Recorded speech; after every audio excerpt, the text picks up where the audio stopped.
Tangawizi ni imwe mu bihingwa bikundwa cyane ndetse bigakoreshwa mu buryo bw'ibirungo ndetse bigakoreshwa mu buryo bwo kunywa icyayi. Iyi ngiyi ifite amateka akomeye cyane cyane ko nko muri Aziya yatangiye gukoreshwa nko mu myaka 5000 itambutse, ni ukuvuga mbere y'uko batangira kubara kuri rimwe. Ibihugu nk'Ubuhinde n'Ubushinwa byatangiye kuyikoresha. Iyi ngiyi ifite akamaro gakomeye cyane mu buzima bw'umuntu, cyane ko iyi ngiyi irinda indwara zo mu nda. Si ibyo gusa kandi tangawizi ni imwe mu miti gakondo ikoreshwa cyane mu gukiza iseseme no kuba umuntu yaruka wenda nko mu gihe bikekwa ko yaba yariye ibintu by'uburozi. Si ibyo gusa kandi ubushakashatsi bwinshi bwagaragaje ko ishobora kuba yakiza umuntu ibintu ibyo ari byo byose bishobora kuba byamuhumanyije iyo ikoreshwa neza. Si ibyo gusa tangawizi byagaragaye ko ikiza indwara z'ingingo, cyane ko abakinnyi benshi bayikoresha ndetse igihe bumva bananiwe n'igihe bumva ko bahanganye n'imvune. Ifite ubushobozi bwo kurwanya icyo bita inflammation, ni ukuvuga ko ari umuti mwiza wo kuvura indwara zose zijyanye n'ingingo ndetse n'imikaya. Si ibyo gusa kandi iyi ngiyi ituma umutima n'amaraso bikora neza, cyane ko umutima ukora neza, ibyo ngibyo bigatuma amaraso atembera neza, hanyuma amaraso nayo akagenda neza, cyane ko igabanya ibinure, ni ukuvuga cholesterol, ndetse ikarinda n'ibimenyetso bishobora gutuma amaraso avurira ahantu runaka, bityo bikaba byatera uburwayi, urugero nka kanseri. Si ibyo gusa kandi ubushakashatsi bwa mbere bwerekana ibice binini bya tangawizi, ni ukuvuga bimwe mu bintu biyigize, harimo icyo bita gingerol na chagarol. Ibi ngibi bishobora guhagarika ikura ry'utunyangingo twa kanseri, nubwo haba hakenewe ubushakashatsi bwinshi ku bantu kugira ngo barebe neza ko ari byo. Ni ukuvuga ko ibi bitaremezwa, amakuru ahari kubera ko tangawizi ifasha mu gukira neza, avuga ko tangawizi ifasha mu kugira ngo umuntu abashe kuba yakira kanseri. Si ibyo gusa kandi ifasha uruhu, cyane ko ifasha mu gusukura umubiri no kuvana uduce twapfuye, ni ukuvuga seli zitagikora neza, ni ukuvuga utunyangingo tw'umubiri tutagikora neza tukabasha kuba twasohoka, ni ukuvuga ifasha mu kuba umubiri wakikorera isuku y'ubwayo. Si ibyo gusa kandi ikungahaye ku kinyabutabire bita antioxidant, ni ukuvuga ko kuri garama imwe iba ifite antioxidant zingana na 40.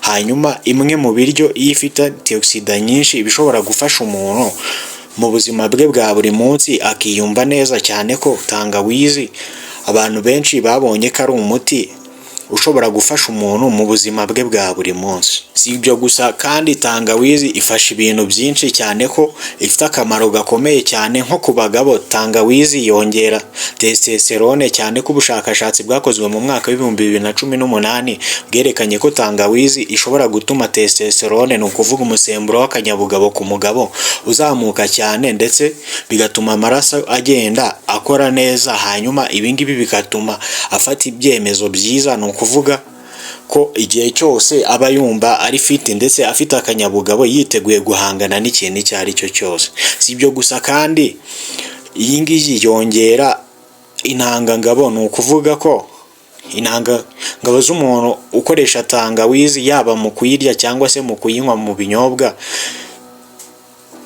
ziyongera cyane. Ubushakashatsi bwakozwe ku bagabo 75 bari bafite ikibazo cyo kutabyara, byerekanye ko gufata tangawizi mu mezi 3 byongereye umubare w'intanga zabo zikagera kuri 16%.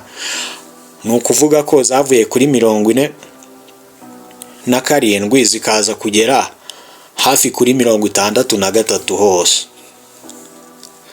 Si ibyo gusa kandi tangawizi ituma amaraso agenda neza, cyane ko ifasha mu buzima bw'imikorere, ni ukuvuga ko iyo amaraso ari gutembera neza, iyo umuntu ari gukora imibonano mpuzabitsina, iki gikorwa kigenda neza cyane. Si ibyo gusa kandi tangawizi ituma umuntu ashobora kugabanya ukuntu yahangayikaga, ni ukuvuga ku gitsina gabo, bigatuma umuntu yiyumva ameze neza, cyane ko umusemburo we wa testosterone uba umeze neza, aba afite akanyabugabo, bityo akagira ubushake bwo gukora ibintu runaka, ni ukuvuga ibintu byose yapanze akaba yabikora. kandi iyo ari umuntu utunze umugore cyangwa se ufite umugore, ibi ngibi biramufasha mu mibanire ya bombi. Si ibyo gusa kandi ubushakashatsi bwakomeje bugaragaza ko ku bagore tangawizi bafitiye akamaro gakomeye cyane cyane ko abagore iyo bafite ibimenyetso bya kanseri bagakoresha tangawizi cyane, ibi ngibi bibafasha kugira ngo bagira ubuzima bwiza, cyane ko utunyangingo tuba dushobora gutuma kanseri yiforoma, utu ngutu tangawizi igenda ikatugabanya ndetse ikaba yanadukuraho burundu.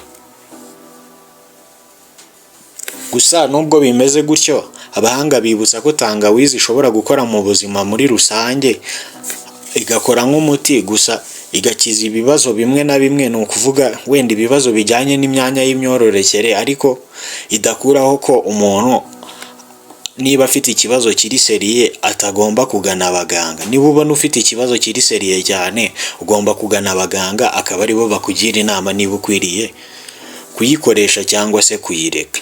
Ko iyi ni Kigali Talents, ibuka gukora subscribe kugira ngo ujye ubona izindi content nk'izi ngizi.